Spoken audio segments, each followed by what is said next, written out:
Seperti mana yang anda semua tahu, susu kambing Al-Am, iaitu susu kambing, campuran madu dan kurma, mempunyai pelbagai khasiat termasuklah untuk golongan wanita. Mereka yang seringkali ada period pain, sakit ketika datang bulan, insya-Allah susu kambing Al-Am boleh membantu melegakan kesakitan anda. Apa lagi? Dapatkan segera dengan hanya RM45 sahaja. Tekan link, hubungi kami ataupun tulis di ruangan komen. Walau karihal kafirun, walau karihal musyrikun, walau karihal muslimun.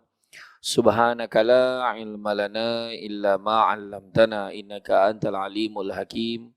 Rabbi shrah li sadri wa yassir li amri wa hlul 'uqdatam min lisani yafqahu qawli.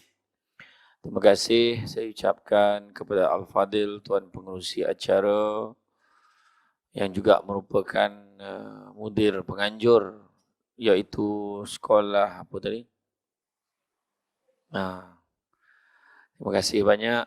Begitu juga Tuan Pengerusi Masjid, Tuan Imam, Barisan Jawatankuasa Hulu Balang, penggerak masjid, seterusnya tuan-tuan dan puan-puan yang dirahmati Allah sekalian.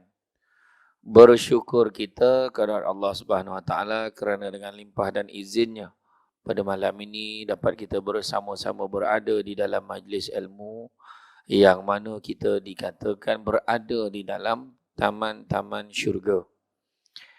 Hashtag pergi syurga balik hari. Macam tu.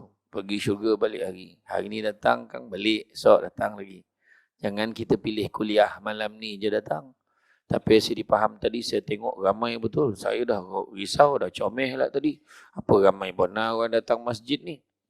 Tak sangka pula macam tu sekali sambutan kat masjid Busta ni. Rupa-rupanya orang pergi pasar raya. Tapi saya tak apa, saya okey. Maknanya mungkin dia beli barang, ada barang tertinggal, kejap lagi dia join lah kita. Kan? Tapi ini kalau macam ni okey ni. Saya tinjau-tinjau, kira-kira tadi lebih kurang 20,000 tak lagi. Sebab saya kira yang kat jalan utama, yang lalu lalang, semua saya kira sekali. Tak apalah tuan-tuan. Jadi, duduk dalam majlis ilmu ni, bagaimana disebut macam manakah, bagaimana keadaannya, malaikat akan mengembangkan sayapnya sebagai tanda relanya atas usaha orang nak datang majlis ilmu. Bukan senang. Kan? Begitu juga dalam satu hadis disebut barang siapa yang belajar satu bab dalam majlis ilmu tu lebih baik daripada dunia dan seisinya. Dalam satu hadis yang lain pula menyebut bagaimana belajar satu bab itu lebih baik daripada solat sunat 100 rakaat. Nak tunjukkan besarnya ganjaran Allah Ta'ala bagi kat kita. Bukanlah makna tak payahlah sembahyang sunat ni dah, tak, maknanya besar ganjaran tu. Jadi datanglah majlis ilmu, anda tak kira walau apa pun yang kita lakukan termasuklah tidur. Pun ada pahala juga, pahala tidur, tak ada masalah. Saya tak pernah kecil hati pun kalau ada orang tidur dalam ceramah saya, sebab memang dah itu kelebihan orang mendengar ceramah. Dia boleh tidur. Cuma satu syarat, minta tolong sangat kalau nak tidur, tolong jangan berdengkur. Takut ganggu orang sebelah, sebab orang sebelah pun nak tidur juga. Jadi tidurlah sesama. Macam itulah keadaan.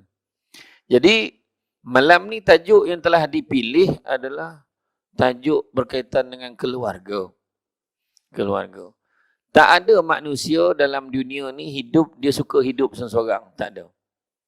Manusia ni dia gemar minta satu perkara, tapi bila Allah dah bagi, dia terlupa. Dia minta nak kerja. Dapat kerja, sibuk lah sekarang ni. Dia tension dengan sibuk dia. Wah, dulu dia yang minta kerja. Dia sibuk nak kahwin. Bila dah kahwin, kenapalah aku kahwin? Dia kata. Akhirnya bila lah nak dapat anak? Bila beranak, kenapalah budak ni keluar? Aduh, tak tidur pula aku melayan budak ni. Laki aku ni mengangkang pula kerjanya. Tanpa benda pun tak tolong. Contoh. Bila lah budak ni nak bercakap. Bila budak tu bercakap, kau diam boleh tak? Suruh budak tu diam pula. Ajar budak tu berjalan. Tak teh. Bila budak tu berlari, kau duduk boleh tak? Suruh budak tu duduk pula. Manusia ni macam tu lah sifat dia. Tetapi bab berkeluarga itu, setting tu penting. Tu sebab Nabi ajar kita daripada kecil dengan sampailah mati. Semua dia ajar kita. Complete set, termasuklah bab berkeluarga ni. Macam mana dia nak kahwin, macam mana kriteria pemilihan nak kahwin, macam mana. Kan? Kalau tengok dari macam kisah dulu, ada seorang yang bernama Mubarak, nama tuan ni Husam bin Nuh. Jadi Husam bin Nuh ni sebagai tuan ni, dia tanya, wahai Mubarak, aku nak cari menantu. Apa pandangan kau? Masa tu Mubarak ni jadi hamba abdi dia. Wahai tuanku Husam, andai kata kau nak cari menantu, pertama janganlah kau cari semata-mata sekadar rupa dia, sebab tu perangai orang Nasrani. Yang kedua, jangan semata-mata sebab keturunan dia, sebab itu perangai orang Yahudi. Jangan semata-mata kerana kekayaan dan hartanya, kerana itu tanda orang gila dunia. Habis nak cari macam mana? Carilah orang yang beriman dan bertakwa kepada Allah. Macam tu ayat dia bagi. Dia pun round. Husam bin Nuh ni cari. Macam ni lah Mubarak. Puih dah aku cari, tak jumpa. Kau ajalah kahwin dengan anak aku. Mubarak ni, hamba dia. Tu yang beriman yang dia nampak. Kau ajalah kahwin dengan anak aku. Makna tak kira status. Mubarak ni hitam betul-betul. Galap bumin. Sebenarnya cakap galap betul lah. Tak nampak apa. Macam tu lah. Tapi hati dia torang. Macam tu. Punya amanahnya lah, punyalah dia ni jujur lah dalam dia bekerja. Kan, Mubarak ni. Pernah sekali, tuan ni Husam bin Nuh pesan, kau tolong jaga ladang buah aku ni. Aku nak outstation 3 bulan. Lebih kurang macam tu lah. Dia pergi luar. Lepas 3 bulan dia balik. Sekarang ni, Mubarak, kau tolong potik 3 buah yang paling manis kau bagi kat aku. Dia pun potik 1, 2, 3. Dia bagi kat tuan ni. Tuan ni pun makan. Buah pertama masam. Buah kedua pun masam.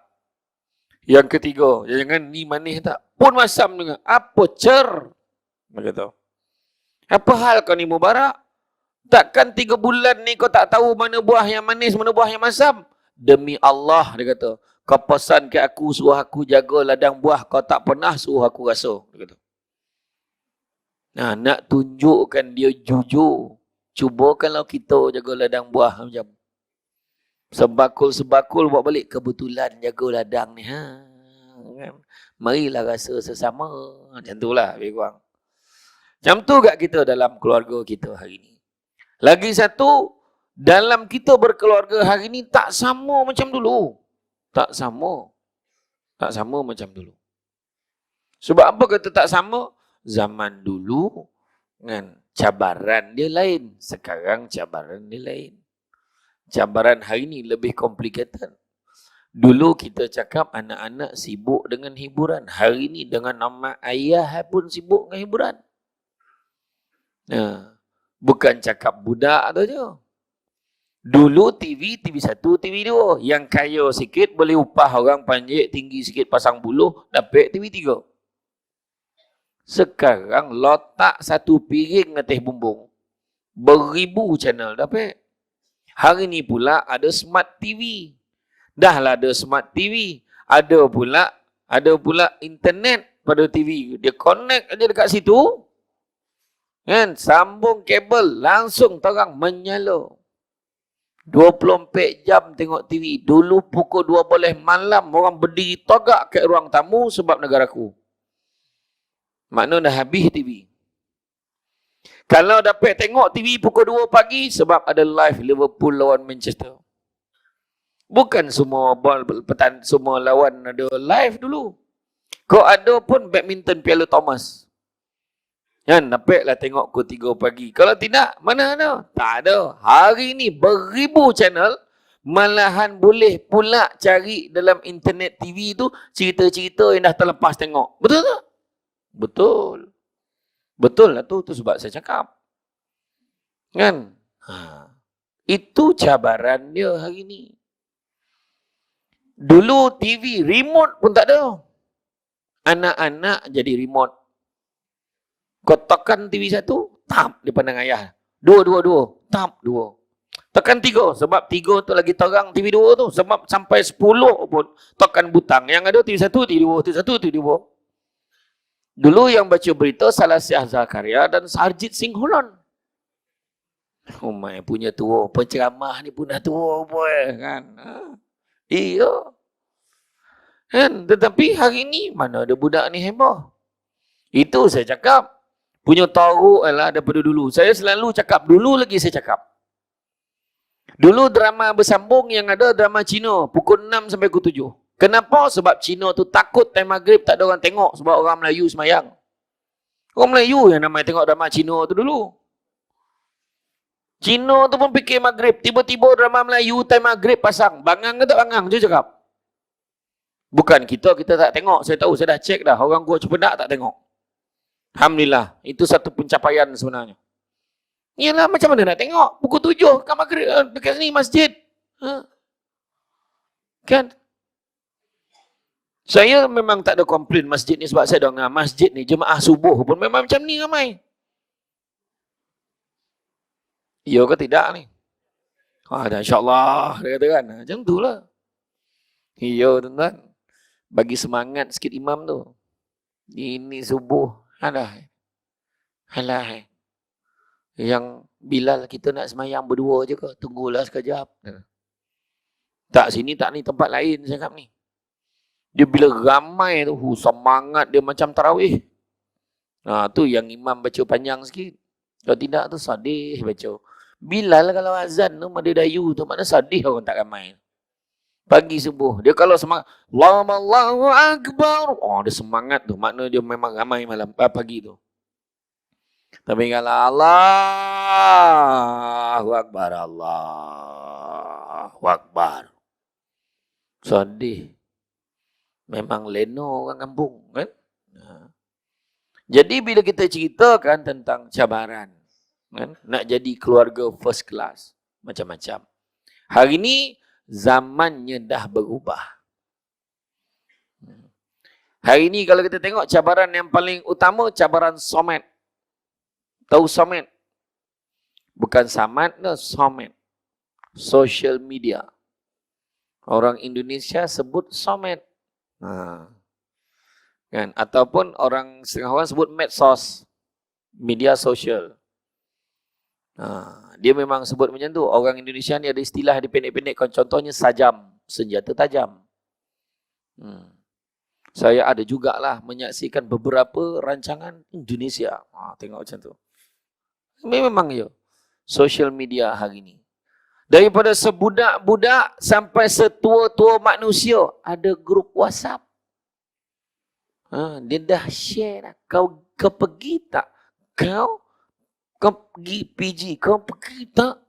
Pergi tak? Ni. Macam tu. Dia ringkas macam tu. Kan? Jadi apakah cabaran-cabaran dalam membentuk keluarga first class dengan kita menghadapi cabaran social media ini? Yang pertamanya cabarannya adalah dari aspek kesahihan maklumat yang kita tengok. Orang dah tak nak tengok berita. Sebab apa? Sebab tengok berita tak tahu mana satu nak tengok. Kejap-kejap berita. Dulu nak tengok berita tunggu pukul 8 malam tak sabar-sabar nak tengok apa perkembangan kapal terbang tadi. Yang kes bunuh tu ke, yang terbunuh tu. Saya ingat lagi masa kecil dulu. Tengok kes pembunuhan dululah. Yang apa Mona Fendi dulu. Kan semua tunggu dekat berita. Apa perkembangan dia. Nak tengok. Kan? Sekarang tengok yang baca berita tu dah sibuk dah. Ada lah pengumuman kat atas tu. Lepas tu bawah tu ada lah berita mangkak-rangkak tulisan berita tu. Mana satu nak tengok, mana satu nak tengok. Nak baca pula bawah tu. Mana pula. Tiba-tiba bawah tu meninggal. Siapa pula yang meninggal tu tak tahu kena tunggu pula sekali lagi. Ya Allah mana satu nak dengar. Sibuk betul. Sudahnya orang tutup TV, orang tunggu berita dalam WhatsApp. Sekarang punya canggih. Kan? Dulu kita tunggu malam baru tahu berita. Dulu macam tu. Sekarang terempas saja dekat Laut Cina Selatan, tak sampai 15 minit dah masuk dalam grup WhatsApp. Siap dengan rakaman kotak hitam. Macam mana dia boleh sampai tu? Kan, rupanya rakaman kotak hitam tu untuk kapal terbang yang lain. Tapi jam tu lah nak tunjukkan betapa banyaknya maklumat. Baiklah. Cabaran dia. Sudah mana satu nak ambil, mana satu nak tengok, mana satu nak buat.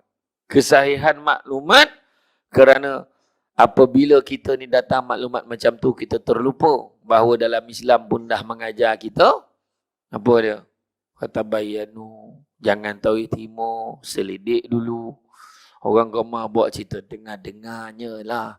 Program yang dekat masjid tu kan ada tujuan yang tak baik. Apa dia? Wah, dia cakap bisik tu. Lagi slow dia bisik, mana lagi bahaya kutukan dia tu. Dengar-dengarlah. Imam. Kenapa dengan imam?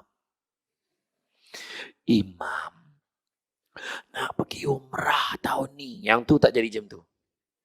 Imam nak pergi umrah tak jadi cerita. Dengar-dengar imam nak kahwin satu lagi. Itu jadi cerita. Tapi bukan imam sini, imam tempat lain. Kan? Hasrat ada. Tapi keberanian belum tahu lagi. Macam tu. Kan? Dia bukan takut bini, bini menakutkan. Macam tu kan. Pada orang perempuan kahwin lebih ni bukan sunnah, jenayah. Itu masalah tu. Okey. Tapi macam tu lah keadaan dia. Dia nak cerita yang tak elok aja. Nampak tak? Gemar mendengar cerita-cerita yang tak baik. Dengar-dengar orang ni macam ni, dengar-dengar orang macam ni. Tu sebab kadang-kadang, tu selalu sebut, manusia ni selalu buat 3 perkara. Sebut 3 perkara tapi buat 3 perkara. Apa dia? Nombor 1, dia selalu sebut yang dia hamba Allah. Tapi dia suka buat benda yang Allah tak suka. Kan? Benda tak ada, jangan cakap. Ini tentu macam ni. Alah, ini mesti macam ni. Jangan cakap benda yang tak tahu. Ini mesti, ini jangan-jangan. Jangan-jangan. Dah tentu-tentu jangan-jangan. Tu belum tentu betul tidaknya. Buat apa cakap lagi? Kedua, manusia selalu sebut rezeki daripada Allah. Tapi gemar bila diuji oleh Allah, tak percaya rezeki itu pada Allah. Macam mana ni bang? Matilah bang. Abang dah tak ada kerja. Macam mana?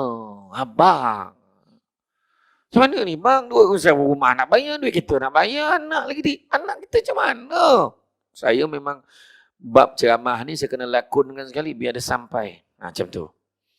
Yang suami dia cakap, sayang, sabar. Ingat rezeki daripada Allah. Allah dah tulis. Rezeki abang kat tempat lama setakat semalam je.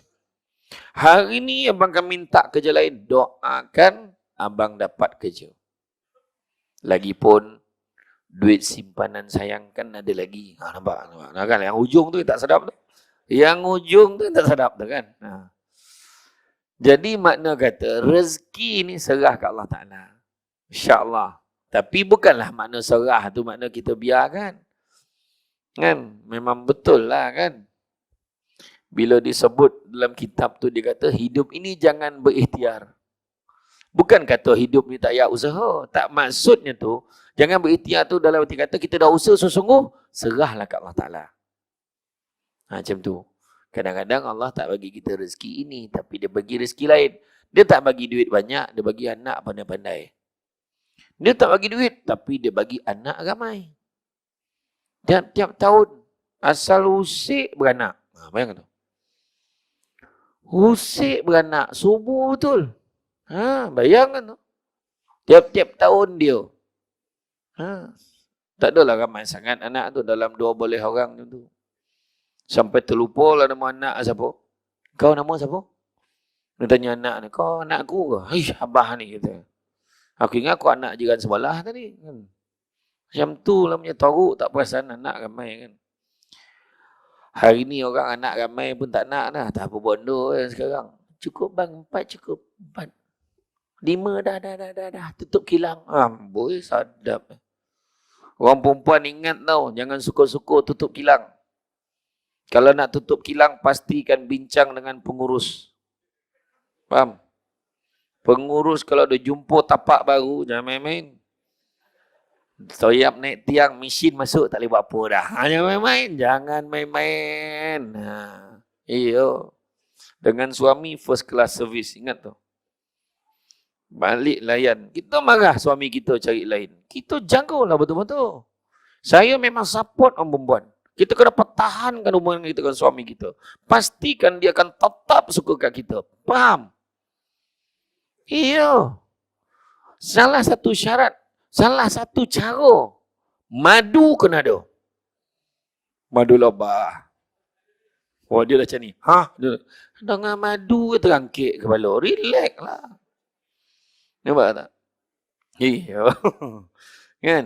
Layan suami baik. Mulut kena cakap manis. Ha. Abang. Macam tak? Abang. Macam tu. Ini bapaknya. Apa bondo? Pak. Apa orang Kedah panggil apa? Paknya. Pak Hang. Ada apa Mak Hang? La ilaha illallah. Ha. Dulu ke main lagi jalan pegang tangan, menitik-nitik pula. Dah kahwin sebatu kawan tu. Naik motor mesra, abang. Tak ada Pak Hang. Kalau slow pun tak sedap bunyi ni. Pak Hang, tak sedap, tak sedap. Abang. Cuba buat Pak Hang. Tak ada, tak sedap. Kan? Abang, ya. Abang gimana? Abang nak pergi masjid kejap. Jaga rumah Abang tak lama pun. Lepas maghrib, abang balik. Tak apalah, abang pergilah isyak dulu. Macam mana abang nak tahan kerinduan abang pada saya? Abang. Cuba kita tukar. Pak Hang, tak boleh. Tak boleh. Dia kena abang juga. Iya. Betul. Barulah keluarga first class. Nengok drama bukan main lagi. Kan utusan cinta buat Adam. Setelah telafaznya akad. Saya bukan tengok, tertengok.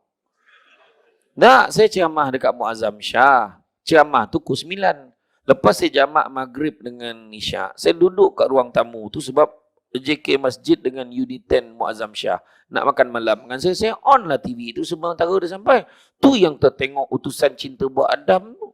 Kesian dia kena rasuk. La ilaha illallah. Bini dia kena rasuk. Dia main ilmu-ilmu apa? Imam tu datang sengit-sengit kopiah tu. Ditawarkan air tu. Aku pun ni kan apa nak ditawar. Air tu memang dah tawar. Aku nak tawar apa lagi? Kan dia baca Bismillahirrahmanirrahim. Bismillahirrahmanirrahim. Menjorit bini dia. Allah. Menjorit dia. Bersambung. Aku malih tengok tu. Kan? Ya. Tapi nak tunjukkan tak mesra. Orang perempuan jangan. Saya ni start mulut dia jahat. Hati baik. Tak ada mana tu. Kalau hati baik, mulut pun kena baik. Suami lepas maghrib malam, semasa suami sampai, elok juga kau datang masjid ni. Malam nanti, lepas isyak, jangan balik dulu. Kita ngaji sama-sama. InsyaAllah imam. Saya okey je. Lepas isyak, mengaji dengan imam, baca tafsir sikit. Alhamdulillah. Balik pukul 10 lebih. Bini ni, ya Allah. Suami ni dah penat ni. Balik rumah. Mana? Mana? La ilaha illallah. Tanya macam Samsing. Mana? Selamat. Asal. Tadi abang imam ajak ngaji. Ngaji ke kedai kopi? La ilaha illallah mulut kau. Abang ngaji. Sudahlah muka pun tahu. La ilaha illallah. Sedih. Esok malam. Dia dah malas menghadap tu. Imam teguh. Malam ni kita ngaji lagi nak? Minta maaf, mam. Malam tadi dah bising, mam. Minta tak dapat, mam. Tunggu sebulan, 2 dulu. Dah reda-reda besok baru saya ngaji balik. Yelah. Malam tu lepas maghrib tak sampai zikir. Tak sampai wirid, taurih keluar. Balik.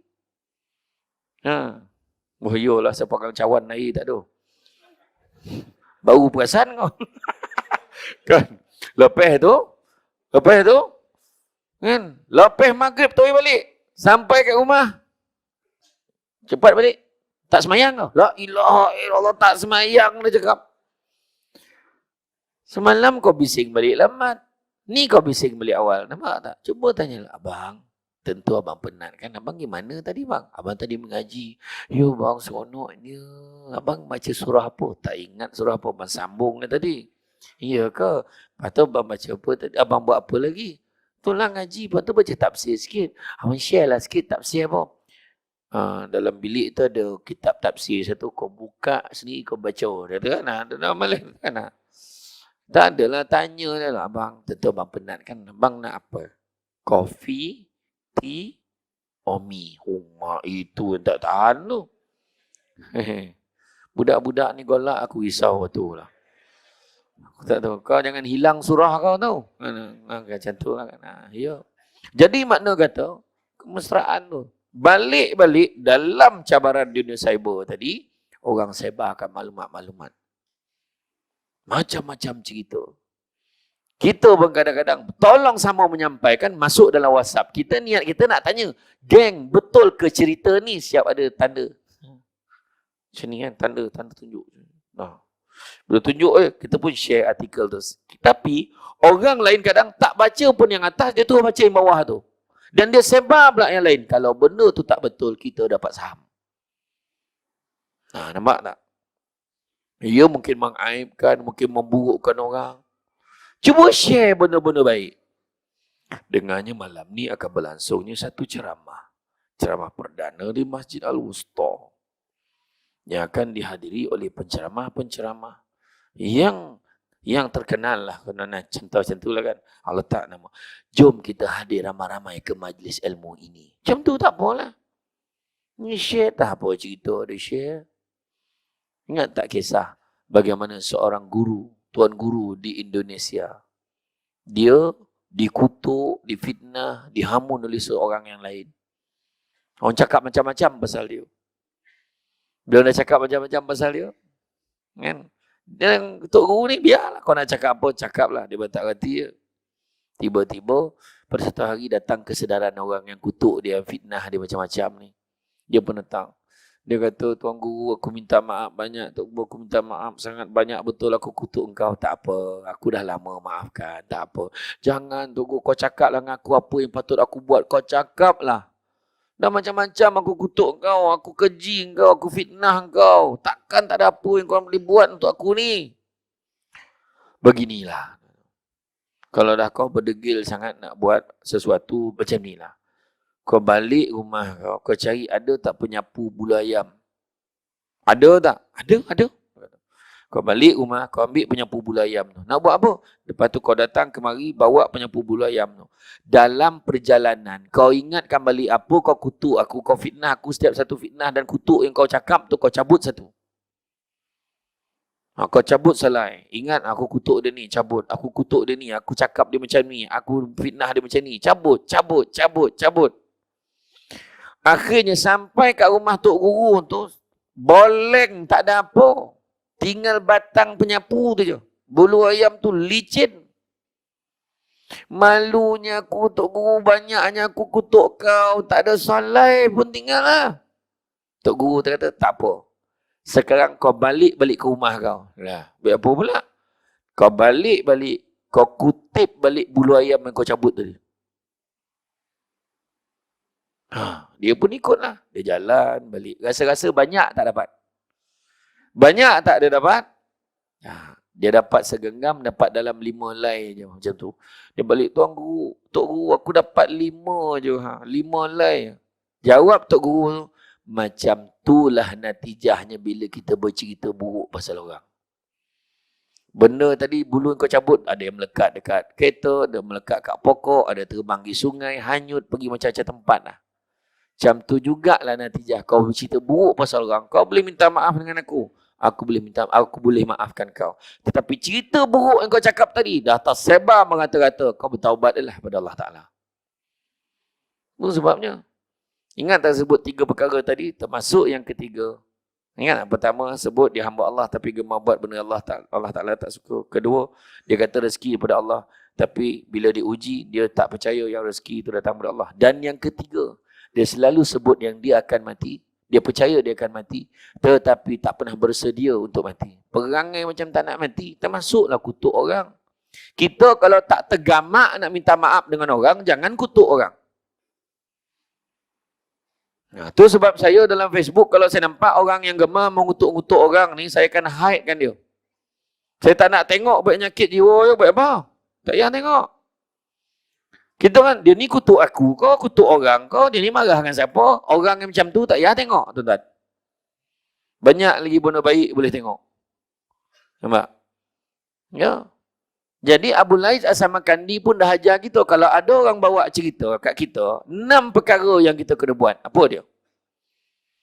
Nombor 1, kita jangan terima. Sebab kesaksian ni tak cukup. Mana kau dengar ni? Aku dengar-dengar. Siapa cakap? Entah ada orang tu cakap, dia dengar pada orang ni. Jangan terima. Kesaksian tak cukup. Buat sakit jiwa je, buat apa?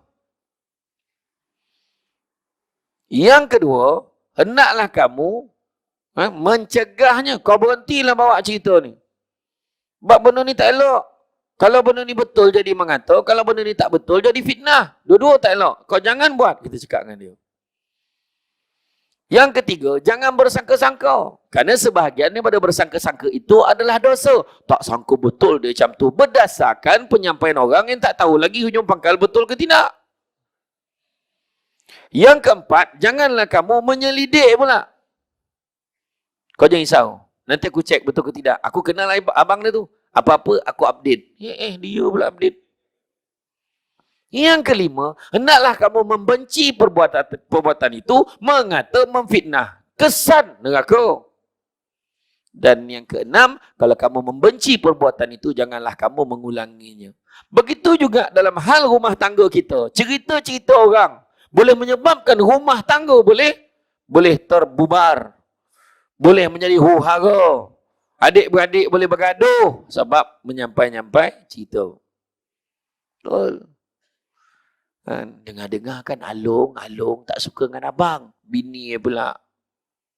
Pahal pula. Tak tahu. Sedangkan maksud yang sebenar, bila orang tu bercakap, maksud tak suka tu, saya tak berapa suka cara dia bercakap dengan orang macam ni. Bukan kata dia tak suka dengan orang tu. Dia tak suka masa dia marah bercakap dengan orang. Itu je. Bila dia sampai jadi lain. Nampak tak? Kadang-kadang. Itu sebab kena percaya. Makhluk yang paling jujur dalam dunia. Tahu siapa? Suami. Orang perempuan kena tahu. Tahu? Makhluk paling jujur dalam dunia namanya suami. Percaya tak orang perempuan? Menggeleng dah. Salah tu. Cucu ni. Cuma kadang-kadang orang lelaki ni dia terpaksa. Sebab selalu orang perempuan tanya soalan yang susah. Tahu? Kadang, bang, baik abang cakap. Tadi abang ceramah, abang ada jumpa perempuan tak? La ilaha illallah. Saya pun jawab. Tak ada, semua lelaki. Ni tengok ni, dia pakai telekung, pakai tudung. Pakai telekung tu semua lelaki tu. Teruk betul nipu tu. Kan? Lepas tu soalan ni, bang betul ke saya dah gemuk? Kan susah soalan tu. Bang betul ke saya dah gemuk? Tak adalah. Gemuk pun abang sayang. Mana betul lah gemuk? Salah, nampak salah. Kena marah dah. Bang betul ke saya dah gemuk? Ini bukan gemuk. Ini maksud ni, makna ni namanya kurang kurus. Sama lah tu. Kena marah juga. Sudahnya bang betul ke saya dah gemuk? Tak adalah. Mana ada orang buta je cakap kau gemuk ni. Kurus lah ni. Ya ke bang? Iya. Dalam hati. Allah lah tahu. Cuma kau tengok cermin tu. Takkan kau tak nampak? Suami kau dah tak nampak kat belakang. Dulu sikat rambut boleh sebelah betul tudung tau. Sekarang suami cermin pun tak nampak dah. Dulu masa baru kahwin. Dua-dua boleh masuk bilik air. Sekarang. Keluar. Boleh masuk. Kalau dua-dua paksa kat masuk, anak telefon pasukan keselamatan bomba tu. Tolong selamatkan mak ayah saya terperangkap dalam bilik air tu. Masuk dua-dua. Kan? Iya. Tak adalah tu antaranya lah. Kan? Kadang itulah keadaan yang susah kan. Tapi kesahihan maklumat kena hati-hati. Begitu juga yang kedua, masalahnya juga adalah kepada kewujudan laman-laman web yang negatif. Cerita pasal politik yang memecah belahkan orang. Cerita pasal memburuk-burukkan orang. Cerita pasal gambar-gambar yang cerita perang. Tahu cerita perang? Cerita perang yang sesungguhnya. Cerita perang. Pada mula sampai habis perang je. Tahu cerita tu? Yang mana budak-budak tak boleh tengok. Faham? Cerita perang. Faham? Ya, banyak. Dulu kena cari CD, kena cari tape. Sekarang dekat handphone. Bahaya. Kadang-kadang tak tokan pun dia keluar. Ada internet. Internet tiba keluar iklan dia. Berjoget-joget perempuan tu. Sini. Kita tekan pangkah. Pap. Lagi laju dah berjoget. Wah, ni apa nak tekan lagi ni? Semua tak boleh tekan. Bahaya sekarang. Oh, jangan main-main. Kan? Membawa kepada masalah-masalah sosial yang pelbagai. Kemudiannya, penyebaran fitnah dan gosip. Tu sebabnya kalau tengok rancangan gosip yang kat dalam TV yang setiap hari Ahad tu, dengan satu macam itulah cerita ni. Macam itulah lebih kurang. Macam itulah, sambunglah sendiri. Kan, cerita gosip pasal artis tu di Indonesia dah lama haram dah. Sebab kita bagi bahan untuk orang mengumpat cerita pasal orang. Tak kisahlah dia penyanyi ke pelakon ke siapa ke. Bila kita tengok dan kita sebarkan cerita dekat orang lain, sama juga mengumpat. Bukan cerita pasal kuda bolang tu dah. Bukan cerita pasal zirafah, pasal orang. Nampak tak? Mak pun sama dengan anak. Cerita apa dengan anak? La ilaha illallah. Sama. Benda ni berlaku di semua tempat kecuali di Gua Cempedak. Alhamdulillah. Begitu juga permasalahan remaja, aktiviti perjudian, perubahan gaya hidup. Sebabkan pengaruh media sosial. Maka, apa yang kena ada, tu sebabnya kita tengok dalam kehidupan nombor 1, Nabi dah pesan. Bila aku tak ada nanti, aku tinggalkan kamu dengan 2 perkara. Pertamanya Quran dan sunnahku. Ya, jagalah. Kata sayang Nabi, tapi kita tak pernah terapkan kasih sayang kepada Nabi itu dalam keluarga kita. Tak ada. Macam mana cara sayang Nabi? Pertama, selalu sebut nama Nabi. Kan? Selalu sebut nama Nabi. Kat rumah ada? Kat rumah. Mari kita sama-sama selawat. Tak ada. Kat rumah apa kau jual? Tengok lagu-lagu dengan anak. Gegavaganza musim ke-6. Macam tu. Siapa yang terkeluar? Ya pun perbualan dengan anak pun tak ada lah tu. Kan? Nabi sebut apa? Faman ahabba syai'an aksara bizikri. Barang siapa suka sesuatu akan selalu menyebut-nyebut. Saya tengok penyanyi tu kan dia suka kat perempuan tu. Dia sebut nama Isabella. Suka kat Isabella tu. Fiona. Zai. Suka dekat Zai tu. Suzana. Suka kat Suzana. Zalika. Suka kat Zalika. Amalina. Suka India tu. Kat budak Melayu tu. Kan? Nampak tak? Tapi semua lagu perempuan. Lagu lelaki tu. Harun. Tak ada. Samsul Debat pun tak ada. Tak payahlah kan. Tak ada. Tapi ada satu manusia yang kita sebut nama dia, yang ada kelebihan untuk kita nanti, iaitu sebut nama Nabi. Nabi kita sebut, inna awlan nasi biyawmal qiyamah aksarhum alaya salatan. Kan? Orang paling baik di sisi pada hari kiamat kelak adalah orang yang banyak selawat pada aku. Ya, ajaklah nak kita selawat. Jom kita selawat sesama. Sallallahu ala Muhammad. Mak akad dapur senyum. Cuma selawat. Ataupun yang sedih dengar ayah kau syairkan selawat ni. Ya Nabi salamun alaik. Mak akad dapur. Menitis saya mata. Ataupun Alfa sallu ala nabi khatamur rusulil kiram. Pernah dengar tak tu? Tak ada dengar. Dia ada lirik dia tu. Ngawiti engson iki syiiran kelawan muji marem pengiran kang gawe langit bumi ne. Faham tak? Saya pun tak faham. Tu selawat syair Jawa nama dia. Buka dalam YouTube. Bila dengan alfa sallu ala nabi. Sibuk selawat kepada Nabi. Makna selawat. Sebut nama Nabi. Dan yang kedua, hidupkan sunnah Nabi. Dalam rumah kita, hidup mana yang senang buat. Antara yang senang, minum. Senang. Makan buah tamar. Makan. Makan ikut sunnah Nabi betul-betul. Buah kurma pun makan. Kurma ajwa. Makan. Kurma ajwa ni kalau makan hari-hari boleh botak kepala tu. Bukan sebab rasa, sebab harga dia.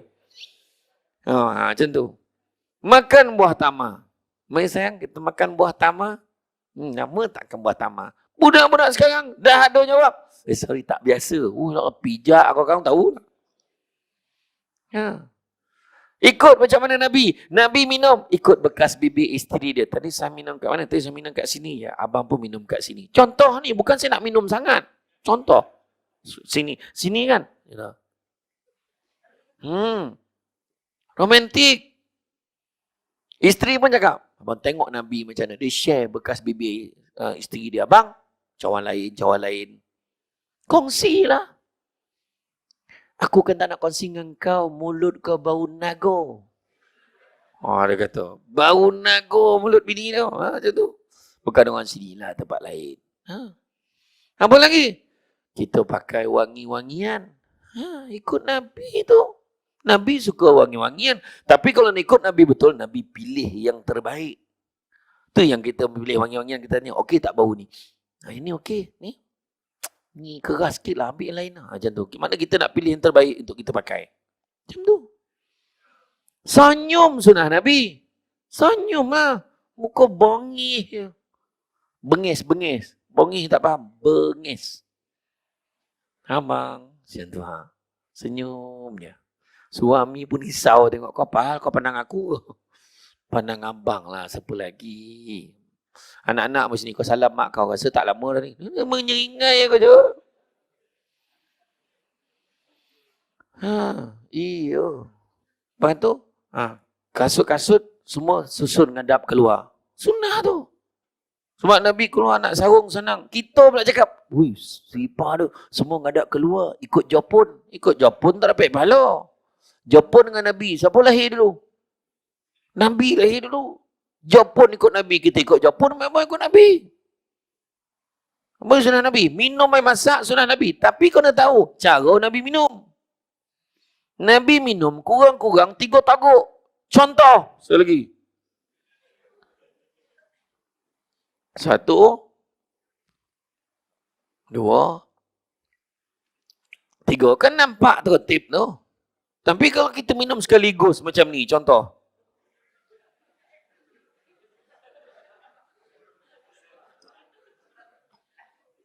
Tak apik pahala sunnah.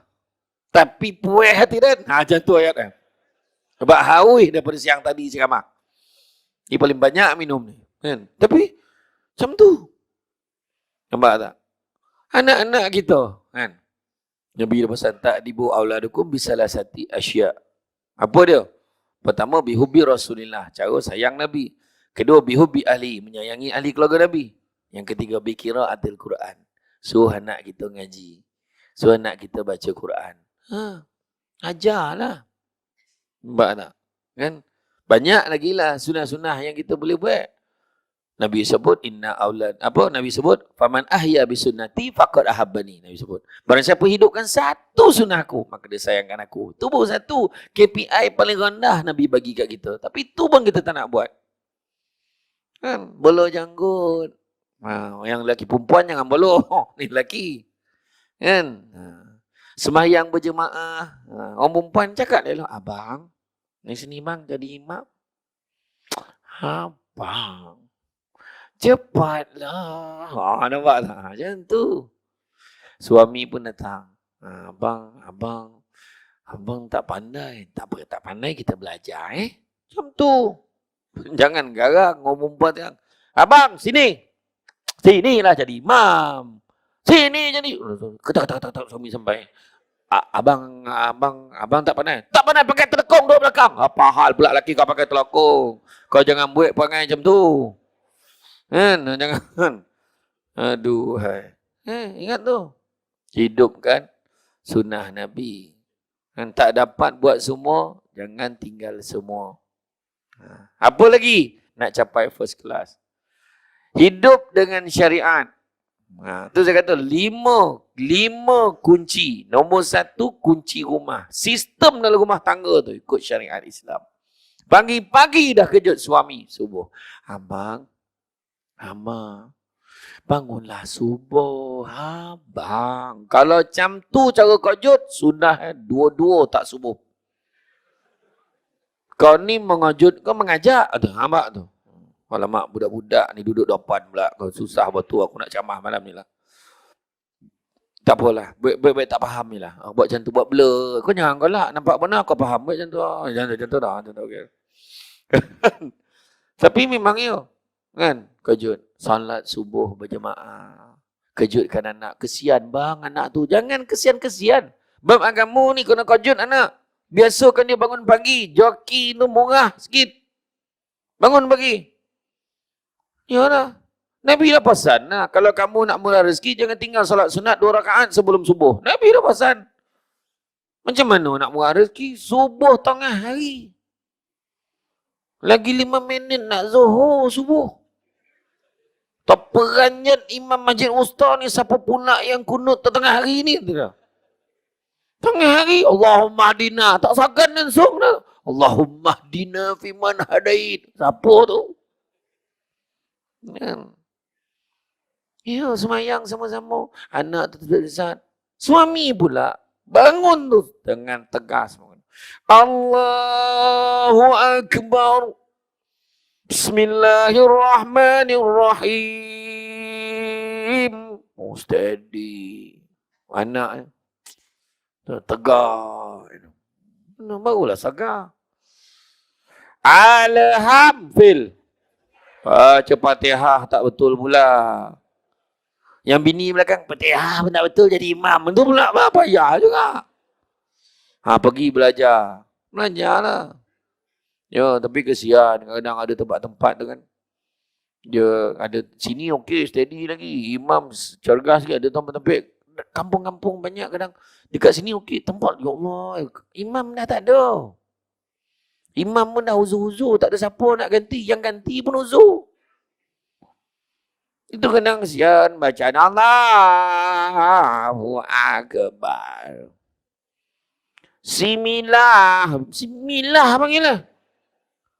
Similah Rahman. Sami Allah halimah hamidah. 5 ada, midah ada. Terperanjat 5 tu. 5. Ui, menyaut 5 tu, kan? Kasihan. Yo. Tu sebabnya kalau kat rumah tu kita dah training steady, anak kita pun akan sama. Tu saham tu. Kita tak salah. Besok kita dah masuk dalam kubur, anak kita kahwin. Anak kita kahwin. Malam pertama. Yang mulai esok kita subuh berjemaah. Kenapa bang? Dulu arwah abang dulu dengan arwah mak dulu. Tak pernah tinggal solat subuh berjemaah. InsyaAllah bang. Dapat saham kita dalam kubur. Ini tak? Petang Jumaat, esok petang kita sama-sama pergi karaoke. Abang ni tiba-tiba dulu arwah tak pernah tinggal karaoke. Itu nak mampu sampai kubur. Saham itu pula yang kau bagi buat apa? Mak tak? Ni anak ayah. Ni tolong ambil duit ni. Masukkan kat dalam tabung tu. Kenapa pula? Masuk mudah-mudahan murah rezeki. Tabung apa tu? Tabung sekolah tu. Sekolah apa? Darul Izzah. Darul Izzah tu. Sebab dulu arwah atuk ayah dulu, atuk korang dulu semua rajin sedekah. Macam tu. Ajar benda-benda baik. Kan? Ingat tu. Lepas tu bila dah semayang, hujung tu doa. Doa penting tu.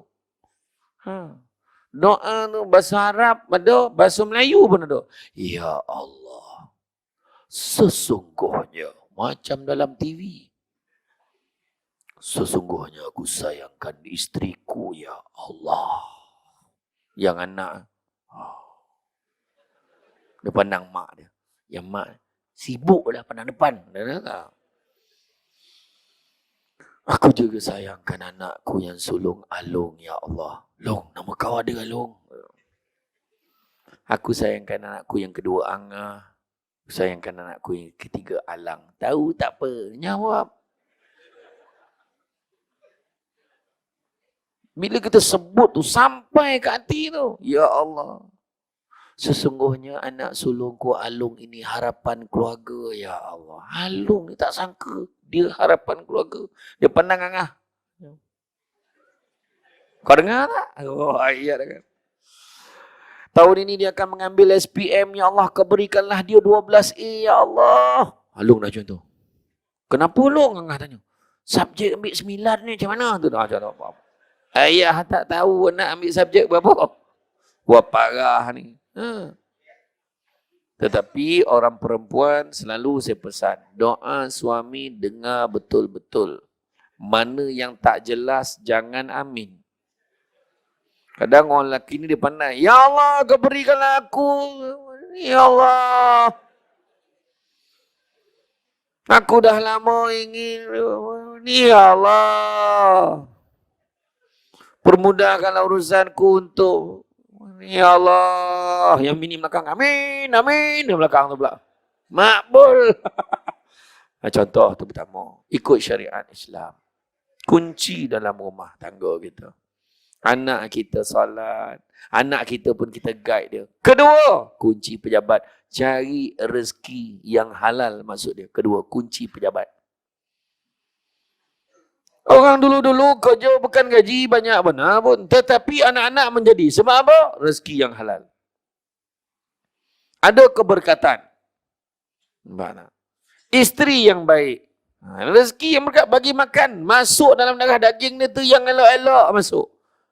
Elok cakap je. Abang, mari kita salat sama-sama. Sebut elok je. Abang, mari kita makan sama-sama. Elok je sebut. Nampak tak? Kan? Anak-anak pun, abah nak pergi surau sekejap ya, nanti balik apa? Nanti balik awal lah. Sebelum isyak balik.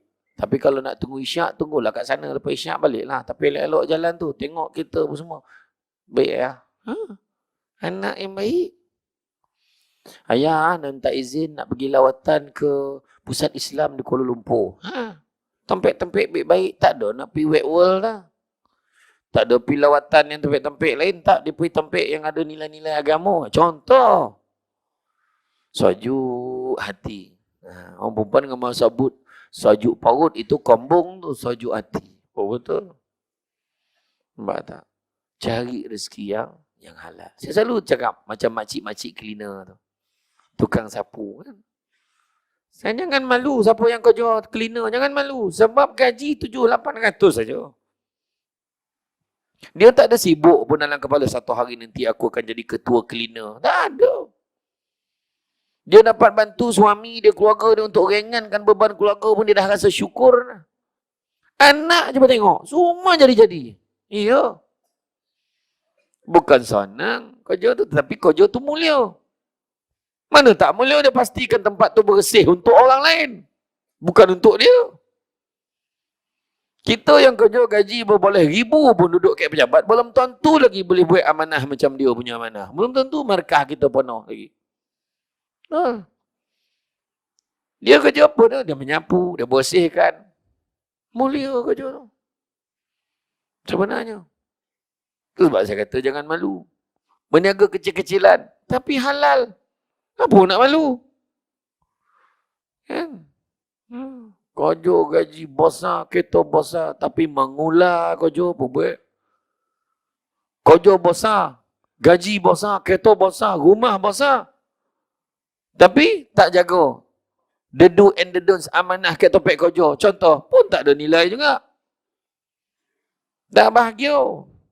Hidup tak bahagia jadi. Itu masalah. Manusia jadi tak bahagia sebab apa? Pertama, sibuk mata ni tengok apa yang orang ada sampai terlupa apa yang dia ada. Sibuk tengok rumah orang besar. Bila lah aku nak besar rumah macam tu? Buat apa? Rumah besar-besar, orang tak ada. Buat apa? Anak makin lama makin besar. Masing-masing cari rumah sendiri. Dia tak nak duduk dengan kita. Sudahnya bergaung rumah tu. Minta nasi tu, nasi tu, nasi tu. Apa? Pakak kau. Macam tu lah. Kan? Iyo. Naik kereta. Orang kereta besar, kereta kecil. Apa dah hal? Samsul debat naik Azia. Yang nak saya naik Belfire ni orang lain bawa saya ke sini. Ada parking lah. Ada Azia saya. Okey. Saya ceramah kat Kuantan, kat butik hotel. Naik Azia. Sampai dekat Kuantan tu, dekat hotel butik tu. Kereta saya tu berselumak. Berselumak ni kotor. Saya cakap dengan pilot saya. Apa ni, kau jangan masuk lu, kau pergi basuh kereta, dah basuh kan kau datang balik hotel ni. Okey bos. Saya pun turun, dia pun jalan. Penyambut tetamu dekat lobby tu, steady lah Ustaz, naik Grab datang, sama lah aku. Tu kereta aku tu, sekarang. Montang-montang ni Azhar, aku naik Grab. Gila aku daripada Seremban pergi Kuantan naik Grab. Tak ada tu. Saya kat macam tu lah kan dia. Tak ada apa, okey je. Nak juga kereta besar, jangan buat. Jari telunjuk. Kau tariklah macam mana pun, dia takkan sama dengan jari tu. Melainkan accident. Accident, lurus semua. Itu lain. Kan?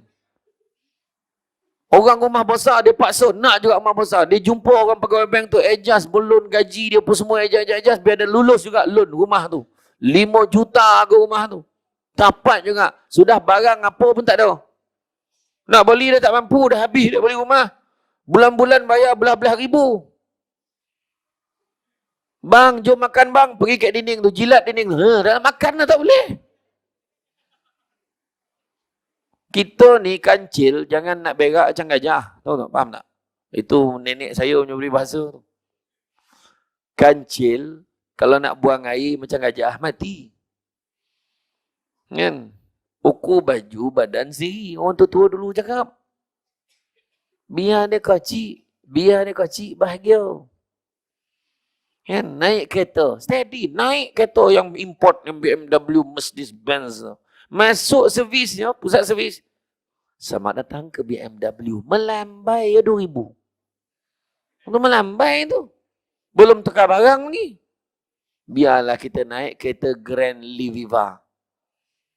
Bukan Livina tu, Liviva 660. Tak apa. Bila servis, berapa ringgit dek? 300. Kau kira balik. Suruh kira balik 300 tu. Syukur je. Saya naik Azia tu punya seronok bila bini saya naik tu. Berlagu bahu. Azab. Karen. Golak dia. Iya. Ini naik kereta besar. Sayup. Bini pun jauh. Iya. Itu sebabnya saya kata saya pesan naik motor. Round satu gua cempedak ni round. Naik motor tengah malam kunci pintu. Naik motor round. Round. Dah lama kita tak jalan macam ni kan bang? Lawa Gunung Jerai tu. Malam bang tak nampak mana Gunung Jerai tu. Tiba-tiba boom. Meletup tayar ke tengah sawah tu. Pusing balik. Tukar lah ni. BLM. Berat lebih muatan. Abang lah tak cek angin. Tolak motor tolak. Yang bini dia kat belakang dengan helmet borek ni jalan. Sudahnya dia pegang cabut pula helmet sampai depan tu dah panggil cabut pula tudung dah kombang rambut macam dah jalan belakang lelaki tu. Sampai kat kampung, jiran-jiran nampak semua tutup tingkap. Besok semua tanya, Man, malam tadi kau ke yang tolak motor tu? Kenapa lah? Kau je jago, Man. Kenapa lah? Aku tengok ada lembaga ikut kau kat belakang malam tadi. Tu bukan lembaga, tu bini aku. Dia kata, iyo, dah kombang, dah roman lembaga kawan tu. Kan? Okay. Cari rezeki yang halal. InsyaAllah anak-anak kita pun torang hati, keluarga kita pun tak banyaknya masalah. Nak bahagia. Mata sibuk tengok apa yang orang ada. Tengok bini orang lagi lawa pada bini kita. Memang. Memang bini orang nampak lawa daripada bini kita sebab perbandingan tak adil. Dibanding bini orang kat tempat kerja dengan bini kita tengah lipet kain. Mana sama? Oh tahu budak ni. Dia membayangkan mak dia ni. Belum pernah lagi kita tengok. Belum pernah kita tengok. Kan? Belum pernah lagi kita tengok orang perempuan siap lawa pakai tudung ni. Gimana yang lipet kain? Belum pernah lagi. Jangan bohong. Betul tak? Kan? Iya. Kesian pula saya tengok budak tu. Kau apa penyakit kau ni? Kan? Sian tengok. Tapi betul. Kalau kita tengok, yang kedua tu juga menyebab. Yang pertama sebab tengok orang sampai terlupa apa yang kita ada. Kedua, sibuk tengok kelebihan orang lain sampai terlupa ada orang lagi susah daripada kita. Saya pergi hari itu pergi Balkan. Saya pergi Greece. Saya pergi Macedonia. Saya pergi ke Albania. Di Albania nampak ya Allah. Daif. Ramai yang susah-susah. Tengok. Pergi Kemboja. Tengok. Ya Allahu Akbar. Ramai orang Islam yang susah. Bila pergi Kembara Korban kan. Tengok. Allah berkesian. Nak makan daging lembu pun tunggu kita hantar lembu. Sian. Dia dekat sana bukannya dia miskin harta saja, agama pun miskin. Yang pandai ada tapi tak ramai. Kebanyakan yang tak pandai. Dia ada Melayu campa, ni ada dua kategori, ada satu cam 5, satu lagi cam 7. Cam 5 dia macam kita semayang 5 kali sehari. Yang cam 7 tu semayang sekali sehari 7 kali seminggu. Tu jadi cam 7 tu. Dia polik sikit. Kasihan. Tu sebab bila tengok orang susah, kita tahu, ya Allah, kita susah taklah sesusah itu. Macam tu. Kita ni susah-susah pun kita tengok. Orang miskin, orang susah dia akan tanya, apa kita nak makan? Orang kaya pula, kat mana mau kita nak makan? Malam ni nak makan kat mana? Kat mana? Kita makan dekat nasi ayam. Apa nasi ayam lapan tu? Nasi ayam special tu. Char kway teow kerang. Apa lagi? Kat mana nak makan? Mana kalau dia tanya. Dia pertama orang miskin. Dia akan tanya apa kita nak makan. Orang kaya, kat mana kita nak makan? Kalau kita dah tanya, kat mana nak makan? Kaya tu. Orang politik, siapa kita nak makan? Tapi bukan tu lah nak cakap. Tak. Saya tak cerita tu lah. Saya cerita yang dua tu. Orang miskin dengan orang kaya. Faham? Orang kaya, kat mana nak makan? Kalau kita dah tanya, bang nak makan kat mana? Mana kaya dah tu? Sebab kita boleh pilih mana nak makan.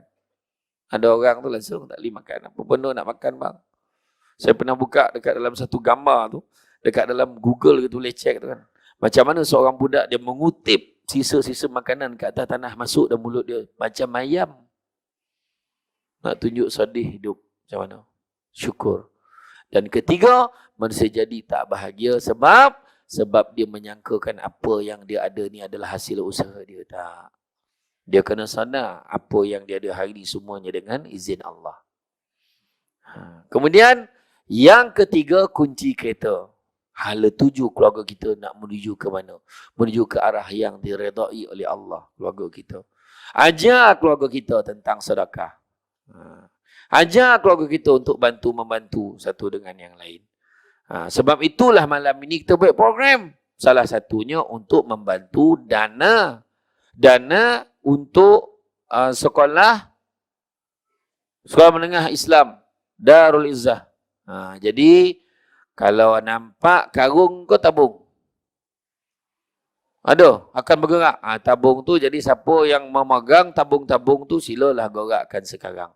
Dengan lafaz Bismillahirrahmanirrahim, saya dengan ini melancarkan pergerakan tabung-tabung untuk mula dikutip kepada jemaah sekalian. Mana dia? Terperanjat dia tiba-tiba umum dia kata kan. Memang tak sangka tu kan. Tu anak-anak tu. Ya. Jadi siapa tak boleh bagi duit, bagi handphone. Pandailah kita format bagi kat kedai Cina tu. Pandailah kita jual berapa ringgit dapat baiklah. Golang, omeh, tangan, kaki semua masuk dalam tu. Tak mampu bagi tu, online transfer pun boleh kan. Ada nombor akaun dia nanti. Minta, ada kek tabung-tabung tu ada, dia letakkan nombor akaun tu. Ya, bagi semangat tuan-tuan dan perempuan sekalian. Lepas tu kalau ada lah lebih lagi, tengok ada satu tabung lagi dekat sahabat saya dekat belakang tu. Satu tabung PTU, Pusat Tarbiyah. Yang tu saya sebagai penaung tu boleh tengok. Penasihat boleh tengok dekat dalam tu. Kalau nak bagilah kan, untuk bantu pengajian percuma. Tapi yang ni bagi dulu. Okey. Okey, dik round. Bukan apa. Kelebihan kita sedekah ini ada 4 kelebihan sedekah. Pertama, mengkayakan hati. Yang kedua, membersihkan harta. Ketiga, memanjangkan usia. Dan yang keempatnya, melancarkan rezeki. Dah oreh pula yang kelima tu. Ya, tu kunci kereta. Hala 7 yang kita nak bawa. Yang keempat namanya kunci syurga. Cerita pasal kunci syurga, kita tak ada cara lain, kita kena anjurkan keluarga kita ini untuk beribadah banyak-banyak. Kadang-kadang kita semayang. Isteri kita mungkin semayang. Tetapi anak-anak kita biarkan. Tanpa pengawasan, tanpa penyelaan, akhirnya mereka tidak bersolat pun. Itu sebabnya jaga, pastikan ahli keluarga kita solat. Sebab itulah amalan yang akan ditanya. Nombor 1 sekali akan tanya, solat. Itu sebab pentingnya kita menjaga ibadah dalam diri kita dan keluarga kita. Dan yang kelimanya adalah kunci spare. Bila sebut kunci spare, maknanya setiap ahli keluarga perlu mainkan peranan masing-masing. Baik suami, sebagai suami jalankan tugas dan tanggungjawab kita.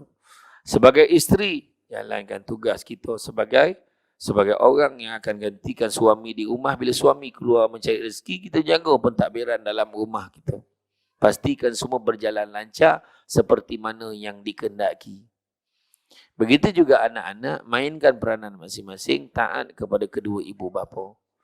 Sebab dengan cara inilah sahaja, dengan berbekalkan dengan syariat Islam dan juga apa yang telah dipesan oleh Nabi, berpegang pada Quran dan sunnahku, insya-Allah hasrat kita untuk mewujudkan keluarga first class itu akan menjadi satu realiti. Jika tidak, dia hanya menjadi satu slogan yang dilaung-laungkan tetapi tidak dilaksanakan. Ingat tu, buatlah, laksanakanlah. Ikut kesesuaian agama kita buat. Jangan kita tengok tak sesuai dengan agama, kita buat juga. Jangan. Penting tu. Kan? Penting. Jadi, saya rasa cukuplah sekat tu, tuan-tuan dan perempuan sekalian. Sebenarnya dalam cabaran kita hari ini, bayangkanlah, dalam Malaysia hari ini, satu pasangan bercerai setiap 13 minit. Bukan satu angka yang kecil. Besar. Sepanjang ceramah ni berlangsung, dah berapa orang bercerai dah. So kira. Dan bayangkan hari ini, pesakit mental dalam Malaysia dah mencecah 29.6%. Dalam erti kata lain, setiap 3 orang, seorang sakit mental hari ini. Dia nampak normal, tapi rupanya tekanan perasaan. Mencederakan diri. Mula minat benda-benda yang tak apa-apa. Bayangkan, dah mula mengikut budaya-budaya yang teruk, menyebabkan mental pun jadi rosak. Benda-benda macam ni yang kita risaukan. Itu sebab saya mulakan tadi bercerita tentang bahaya media sosial tu tadi. Jadi ingatlah, jagalah elok-elok amanah ni. Apa yang kita ada dalam keluarga kita. Anda ada masalah pedih hulu hati, gastrik, GERD dan sebagainya. Sampai tak boleh tidur malam, muntah-muntah. Apa lagi? Dapatkan segera susu kambing Al-Am. Kenapa? Dengan susu kambing Al-Am, campuran susu kambing, madu dan kurma dapat menyelesaikan masalah anda. Apa lagi? Dengan hanya RM45 saja satu kotak, anda tekan link, hubungi kami ataupun tulis di ruangan komen.